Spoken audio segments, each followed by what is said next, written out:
हमारी 5 बेटियां थीं। कुछ दिन बाद फिर से मैं प्रेग्नेंट हो गई। मेरा पति मुंबई जाने लगा तो उसने कहा कि अगर इस बार बेटी हुई तो उसे ज़िंदा दफन कर देना और अगर बेटा हुआ तो रख लेना। बेटी पैदा हुई तो मैंने एक गरीब औरत को दे दी।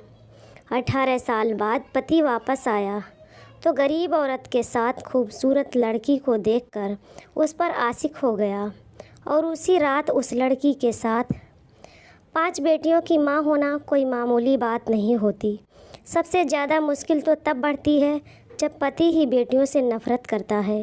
पहली बेटी पैदा हुई तो ससुराल वालों ने झूठे मुंह मुबारकबाद दी थी, मगर उसके बाद ही एक बेटियों की पैदाइश से ससुराल वालों ने मेरा जीना मुश्किल कर दिया था।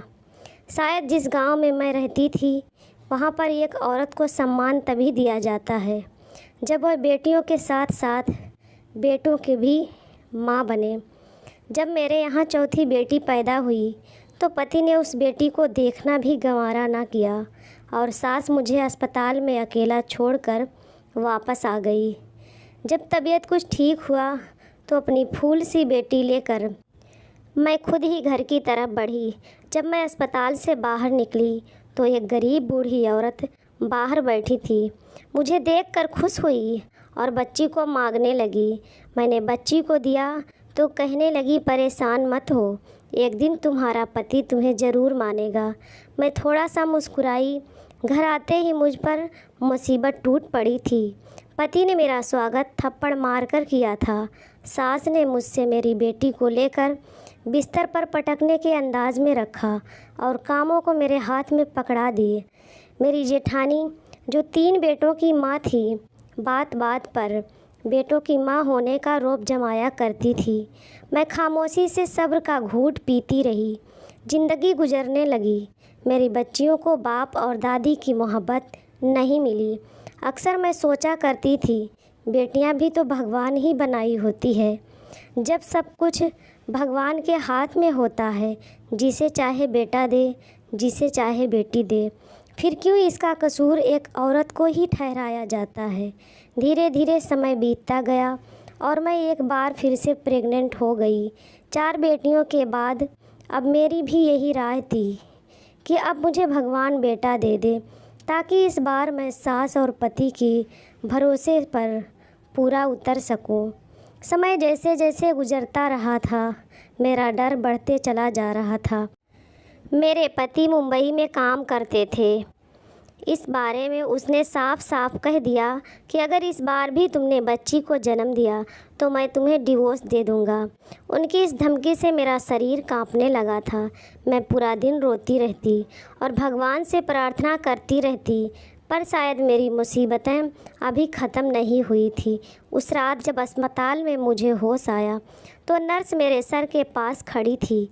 मुझे होश में आता देखकर मुस्कुराते हुए बोली, मुबारक हो, आपने एक प्यारी सी बेटी को जन्म दिया है। उसके यह शब्द मुझे सदमे में ले जा चुकी थी। मेरी आंखों से आंसू बह रहे थे। एक बार फिर मैं और मेरी बेटी एक खतरनाक पाप की सज़ा भुगतने वाले थे।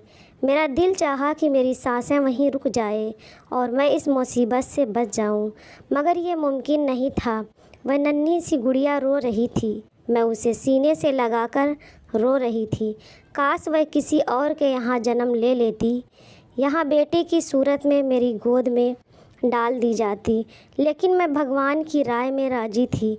ये 5 फूल मुझे मेरी जान से भी बढ़कर प्यारे थे, मगर अब मैं पति और सास से तंग आ चुकी थी। अस्पताल के बाहर बैठी औरत मेरी हालत देखकर इस बार उसने बच्ची को नहीं मांगा था, बल्कि दुआ देते हुए बोली, भगवान से कभी उम्मीद मत छोड़ना, बहुत जल्द तुम्हारे दिन फिर जाएंगे। मैं दिल ही दिल में दर्द की सांस खींचती हुई सर को हिलाई। रात को 8:30 हो चुके थे जब मैं रिक्शे में बैठकर अकेली घर तक पहुंची थी। मेरा शरीर कांप रहा था। मैं हिम्मत करके दरवाजे पर आई। 1 बार 2 बार, यहाँ तक कि 1 घंटा गुजर चुका था, मगर किसी ने आकर दरवाज़ा नहीं खोला। अंदर से मेरी बेटियों की रोने की आवाज़ आ रही थी। अंधेरा हो चुका था। मगर किसी ने भी दरवाज़ा नहीं खोला। मैं भी दरवाजे से टेक लगाए बैठी रो रही थी। आधी रात को मुझे दरवाज़ा खुलने की आवाज़ आई। मैं झट से उठकर खड़ी हो गई। दरवाज़ा मेरी बड़ी बेटी ने खोला था। मैं फ़ौरन अंदर आई और उससे लिपट कर रोने लगी। मेरे ना होने पर उन चारों ने न जाने कौन कौन से जुल्म बर्दाश्त किए होंगे। मेरा पति बेखबर सो रहा था। मैं भी खामोशी से अपनी 5वीं बेटी के साथ कमरे में जाकर सो गई। कमज़ोरी और थकान से मैं जल्द ही गहरी नींद में सो गई। मेरी आँख तब खुली जब मेरे पति राजेश ने मुझे मेरे बालों से पकड़कर उठाया था। मैं पहली बार उसका गुस्सा देखी थी। मुझे डर लगने लगा था। ऐसा लगता जैसे मुझे जान से ही मार देगा। राजेश मुझे घसीटता हुआ कमरे से बाहर लेकर आया। मेरी बेटियां यह सब देखकर रोने लगी, जबकि सास उन्हें डांटकर चुप करवाने लगी। मेरा पति बोला, किसके कहने से तू इस घर में दाखिल हुई है? मेरे घर के दरवाजे अब तुम्हारे लिए बंद हो चुके हैं। अपनी बेटियों को ले और मेरे घर से निकल जा। सास भी मेरी बेटियों को धक्के देकर घर से निकालने लगी। मैं हाथ जोड़कर उनके कदमों में गिर गई। ये घर ही मेरा सब कुछ था। मैं 5 बेटियों को लेकर आखिर कहाँ जाती? मेरा पति घर से निकाल चुका था। मैं बेटियों के साथ वहीं दरवाजे पर बैठी रो रही थी कि तभी मुझे सास के चिल्लाने की आवाज़ आई और फिर मेरे पति की आवाज़ सुनकर मुझे कुछ दुर्घटना का एहसास हुआ। मेरी सास पाँव फिसलने से गिर चुकी थी और उनका सर किसी चीज़ से लगकर फूट चुका था। मेरा पति हड़बड़ाकर रोता हुआ उन्हें डॉक्टर के पास ले जाने लगा, मगर कुछ देर बाद ही बहुत बुरी खबर मिली कि सास के सर पर गहरी चोट लगने की वजह से मृत्यु हो चुकी है। भले ही मेरे पति ने मेरे और मेरी बेटी के साथ अच्छा नहीं किया था, मगर उस वक्त उन्हें तकलीफ़ में देखकर मैं उनका गम बांटने लगी। रिश्तेदार दूर दूर से हमारे यहाँ सास को देखने के लिए आ रहे थे, इसीलिए पति ने मुझसे दोबारा घर से जाने की बात नहीं की थी। वक्त गुजरता गया और राजेश का व्यवहार पहले से कुछ बेहतर होता गया। वह मुझसे ज़रूरत पड़ने पर बात कर लिया करते थे और अपनी बेटियों को तो एक नज़र देखना भी गवारा ना करते। मैंने नोट किया था कि वह अब दूसरी औरतों में ज़्यादा दिलचस्पी लेने लगे हैं। मेरे सर पर अब एक और ख़तरा गिर चुका था, कहीं वह बेटे की चाह में दूसरी शादी ना कर ले। मेरी बेचैनी दिन ब दिन बढ़ती चली जा रही थी और एक दिन ऐसा भी आया जब मेरा सोचना सही साबित हो गया। मेरे पति मेरे पास आए और संजीदा शब्दों में बोले, मम्मी को गुजरे 3 माह हो चुके हैं और अब मुझे वापस मुंबई भी जाना है। मैं मुंबई जाने से पहले दूसरी शादी करना चाहता हूँ, क्योंकि तुम तो बेटियाँ पैदा करने की मशीन बन बैठी हो। यही ख्वाहिश मेरी माँ भी दिल में समाये दुनिया से चली गई। पति का यह शब्द मेरा खून खौला दिया था। पहले की मुसीबतें कम थी क्या जो अब मेरे सर पर शैतान भी लाना चाहते थे। मैं उन्हें समझाने लगी, मगर वह उल्टा सोच रखने वाले इंसान मेरी बात कहाँ सुनते। उस रात मैं बहुत रोई। मुझे मेरी ज़िंदगी एक बोझ लगने लगी थी। मेरा दिल चाहा मैं खुद को इस दुनिया से आज़ाद कर दूं, मगर जब ख्याल अपनी बेटियों का आता तो फिर इस इरादे को भुला देती। सुबह हुई तो मेरा शरीर बुखार से तड़फ रहा था। पहले तो पति ने ध्यान नहीं दिया, मगर जब मेरी तबीयत ज़्यादा बिगड़ने लगी तो मुझे डॉक्टर के पास ले गया। मुझे हैरानी तब हुई जब डॉक्टर ने कहा कि आप माँ बनने वाली हैं। उसके यह शब्द मुझे कोई खुशी नहीं दे रहे थे, बल्कि उल्टा मेरी मुसीबतें बढ़ा रहे थे। मेरे पति को आज रात वापस मुंबई जाना था। जब उसने यह खबर सुनी तो खामोशी से मुझे घर ले आया। घर लाकर तेज़ आवाज़ से कहने लगा, अगर इस बार तुमने बेटा जन्म दिया तो ठीक है, वरना अगर बेटी हुई तो मार देना या फिर जिंदा दफना देना, मगर इस घर में मत लाना। अगर मेरी बात के खिलाफ़ हुई तो तुम्हारी 5 बेटियों को ऐसी जगह भिजवा दूंगा जहां से तुम दोबारा कभी उनसे मिल नहीं पाओगी। पति की शर्त सुनकर मैं दंग रह गई।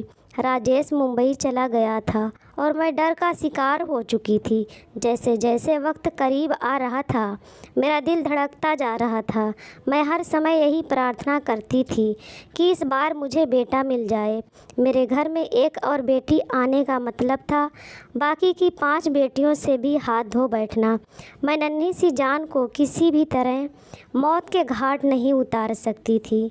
समय पूरा हुआ और मैं भगवान से प्रार्थना करती अस्पताल में चली आई। मुझे इस बार बेटी नहीं चाहिए थी, मगर शायद भगवान को कुछ और ही मंजूर था। एक बार फिर मैं बेटी को जन्म दी। पति का बार बार आता फ़ोन मैं काट दे रही थी। उसे क्या बताती कि आप छठी बेटी के बाप बन चुके हो। मेरे लिए ये बिल्कुल भी आसान नहीं था, मगर अब मैं दिल पर पत्थर रख कर फैसला कर चुकी थी। मैं इस बेटी को अपने साथ नहीं लेकर जाऊंगी। मैं इस मासूम बच्ची को मारने का सोच भी नहीं सकती थी और ना ही उसे ज़िंदा दफन कर सकती थी। मुझे कोई बीच का रास्ता निकालना था और यह काम शायद मेरे लिए दुनिया का सबसे मुश्किल काम था। मैं अस्पताल से बाहर निकली, सामने वही गरीब औरत बैठी थी। न जाने उस वक्त मैंने दिमाग में क्या सोचा। मैंने उस गरीब औरत को अपने साथ ले लिया और अस्पताल से हटकर दूसरे जगह पर चली आई। वह औरत हैरान थी, मगर जो बात मैंने उससे कहा उसे सुनकर वह एकटक मुझे देखने लगी। कुछ देर खामोश रहने के बाद उसने हाँ में सर हिलाया और मेरी बेटी को मेरी गोद से उठा लिया। मेरा दिल उस वक्त टुकड़ों में बट गया था। एक माँ के लिए अपने बच्चों को खुद से जुदा करना बिल्कुल आसान नहीं होता। मैं दिल पर पत्थर रखकर घर की तरफ वापस आ गई। घर पहुंचते ही राजेश का फ़ोन आया। शायद वह मेरे जवाब का इंतज़ार कर रहा था। मैंने डरते हुए उसे बताया कि मैंने एक बेटी को जन्म दिया है। राजेश उसके जवाब में कुछ ना बोला और कुछ देर बाद वह कॉल काट चुका था। वक्त गुजरता गया और राजेश को गए 3 साल बीत गए। इस दौरान वह एक बार भी वापस कश्मीर नहीं आए थे और ना ही मुझसे कभी बात करने की कोशिश की थी। हर महीने पैसे ज़रूर भिजवा दिया करते, जिससे मेरा और मेरी बच्चियों का गुजारा हो जाया करता था। मुझे दोबारा और मेरी 5 बेटियां मेरे पास मौजूद थीं, मगर मुझे रह रहकर उस बच्ची की याद सताती रहती थी जिसे मैंने 3 साल पहले एक गरीब औरत को दे दिया था। अब तो लोग तरह तरह की बातें करने लगे थे। कुछ का कहना था कि राजेश मुंबई में किसी दूसरी लड़की से शादी कर ली है और मेरे भांजे बता रहा था कि राजेश की दूसरी पत्नी से बेटा पैदा हुआ है। इन लोगों की बातें मुझे परेशान करके रख दी थी। मैं जब भी पति को कॉल करती वह मेरा फ़ोन नहीं उठाते थे। जब तो उन्होंने पैसे भेजना भी बंद कर दिया था।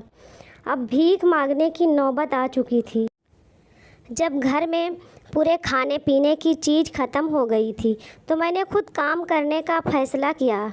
जहाँ भी काम मांगने जाती तो लोग मेरा मजाक उड़ाते कि पति मुंबई में लाखों कमा रहा है और पत्नी घरों में नौकरी ढूंढ रही है। पति का इंतज़ार करते करते 18 साल बीत गए।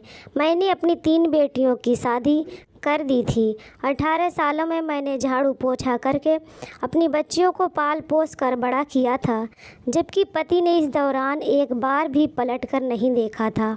सोमवार का दिन था जब मैं भगवान की पूजा कर रही थी। अचानक दरवाजे पर दस्तक हुई।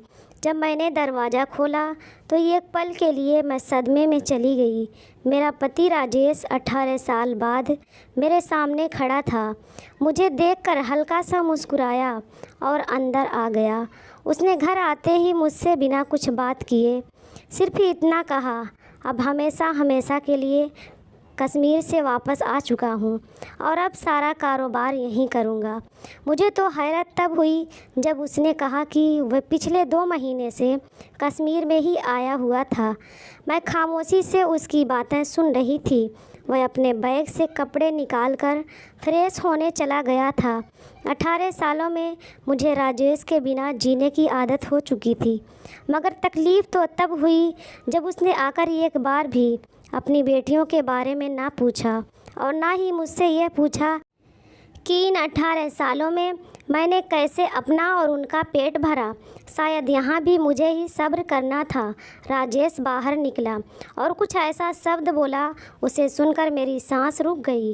वह कहने लगा, वह कश्मीर में एक लड़की को पसंद कर चुका है। उसका नाम पूजा है और अगले सोमवार को उसकी पूजा के साथ विवाह है। वह मुझे बताकर दोबारा घर से जा चुका था। मैं उसे जाता देखती रह गई। क्या कोई इस हद तक भी लापरवाह हो सकता है? उसकी बेटियां उसकी मोहब्बत के लिए तरस रही थी, मगर उसे कोई परवाह नहीं थी। सोमवार का दिन भी आ चुका। घर को दुल्हन की तरह सजाया गया। मेरी बेटियां खामोशी से एक कमरे में छुप कर बैठ गई थी। उन्हें इस शादी से कोई दिलचस्पी नहीं थी। राजेश बहुत खुश था। मुझे बताने लगा कि पूजा अपने माँ के साथ यहीं आ रही है, यहीं पर उसका विवाह होगा और फिर अगले ही हफ्ते मैं पूजा के साथ वापस मुंबई चला जाऊंगा। मेरा सब्र का घूंट ख़त्म हो चुका था, लेकिन मेरा चुप ही रहना मेरा बेहतरीन जवाब था। मैं खामोशी से इस महफिल से दूर जाकर अपने हमेशा के कामों में लग गई। मैं बहुत मुश्किल से अपने आंसू रोक रही थी। दोनों माँ बेटी हमारे घर में आ चुकी थी। विवाह शुरू होने में कुछ ही देर बाकी था। जब राजेश ने मुझे ठंडा पानी लाने को कहा, मैं खामोशी से सर झुकाकर जब उसके कमरे में गई तो वह लड़की के सामने बैठी थी जिसे राजेश का विवाह होने वाला था। उसे देखकर मेरे पैरों तले से ज़मीन निकल गई। उस लड़की की उम्र 17-18 साल थी, जो अपनी नज़रों से बार बार मुझे देख रही थी, जबकि वहीं दूसरी तरफ मेरा पति उस लड़की की मां को पैसे पकड़ाता हुआ ना जाने क्या बातें कर रहा था। पैसों की भीड़ में आज एक औरत को मासूम लड़की का चेहरा नहीं दिख रहा था। तभी राजेश की कॉल आई और वह खामोशी से कमरे से निकल गया। मैंने जब उस लड़की की मां को देखा तो मुझे लगा कि मैं इन्हें पहले भी कहीं देख चुकी हूँ, मगर कहाँ, यह याद नहीं आ रहा था। वह औरत भी बार बार मुझे ही घूर रही थी। मैं जल्दी से कमरे से निकल आई और अपने दिमाग पर जोर देने लगी। पंडित आ चुके थे। तभी मेरे दिमाग में ख्याल आया और मेरे होश उड़ गए। ये कैसी मुसीबतें टूटने वाली थी। मेरा शरीर सुन्न होने लगा था। तब मैं बाहर निकली और जाकर पूजा की माँ को पकड़कर अपने सामने किया और मैं उसे देखकर बोली कि तुम वही औरत हो ना जिसे मैंने अपनी बेटी को दिया था। मेरी बात सुनकर वह हक्की बक्की रह गई थी और बोली, हाँ मैं वही हूँ, मगर तुम कौन हो? राजेश सवालिया नज़रों से हमें देख रहा था। मैं गुस्से से बोली कि मैं वही औरत हूँ जिसने 18 साल पहले अपने इसी पति के डर से अपनी बेटी को तुम्हारे हवाले किया था। यह खबर किसी पाप की तरह गिरी थी। राजेश घबराया हुआ था। वह औरत सीने पर हाथ रखकर ज़मीन पर बैठ चुकी थी, जबकि पूजा हैरत से मुझे देखने लगी थी। जब राजेश होश में लौटा तो उस औरत से सवाल करने लगा। वह औरत अब मालदार हो चुकी थी, लेकिन मेरी बात को सच मान गई। पूजा मेरी और राजेश की बेटी है। अगर एक पल भी देर हो जाती तो ना जाने कौन सी मुसीबत टूट पड़ती। राजेश अपना बाल पकड़ ज़मीन पर गिर चुका था और होश आते ही घर से बाहर निकल गया था। उसको बेटियों से नफ़रत थी, मगर जो पाप करने जा रहा था वह बहुत बड़ा था। पूजा ज़मीन पर बैठी रो रही थी और मैं बेबसी से उसे रोता देखकर उसे सीने से लगाकर रोने लगी। राजेश को घर से गए काफ़ी देर हो चुका था। 2 दिन गुजर चुके थे और फिर दरवाजे पर एम्बुलेंस आई जिससे राजेश को उतारा गया। उसका 2 दिन पहले एक्सीडेंट हुआ था। उसकी एक टांग टूट चुकी थी। उसकी ज़ुबान दांतों में आकर कट चुकी थी। वह अब बोल नहीं सकता था। जैसा भी था, मेरी बच्चियों का बाप था। बेटियां कहाँ बाप को तकलीफ़ में देख सकती हैं। जब जब मेरी बेटियां राजेश की सेवा करती, वह नज़र झुकाकर रोने लगता था। पूजा से उसने दोबारा कभी नज़र नहीं मिलाया था और ना ही पूजा कभी राजेश के सामने जाना चाहती थी। कुछ दिनों के बाद राजेश ने अपना सारा धन अपनी 6 बेटियों के नाम कर दी और अपनी बेटियों से माफ़ी मांगी और अब सब खुश रहते हैं। धन्यवाद दोस्तों। चैनल पर नए हैं तो चैनल को सब्सक्राइब करें, वीडियो को लाइक करें और अपने दोस्तों में शेयर करें।